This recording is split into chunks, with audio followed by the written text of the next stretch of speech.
గురూపదేశ రత్నమాల స్వరూప ధ్యానం.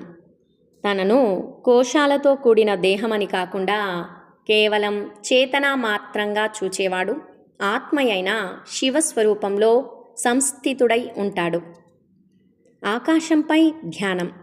అప్రమేయము, అవిభాజ్యము, అరూపము, అఖండము అయిన ఆకాశాన్ని ధ్యానించే సాధన కామ్య మనస్సుతో పొందాలనే గొప్ప మహిమలన్నింటినీ కూడా అతి సులభంగా చేకూరుస్తుంది. ఆకాశ ధ్యానం చేసే వాళ్ళల్లో తర్వాత ఈ ధ్యానం చేసే నేనెవరనే లో దృష్టితో ఆకాశ ధ్యానాన్ని వదిలి అంతర్ముఖమైన వారే జన్మరహితమైన ముక్తి పదవిని పొందుతారు. ఆకాశ ధ్యానం నుండి విడిపడలేని వారు జనన మరణ రూపమైన సుడిగుండంలో చిక్కుకుంటారు.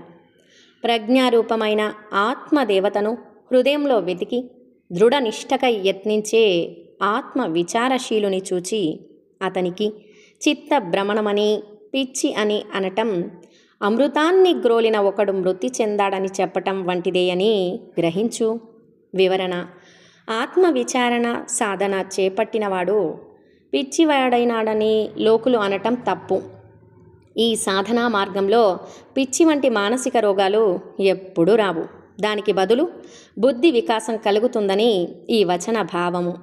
ఇక్కడ మొదటి ఆత్మవిచార భాగంలోని 384 నుండి 407 వచన భావాలని మరొకసారి జ్ఞాపకం చేసుకోవాలి.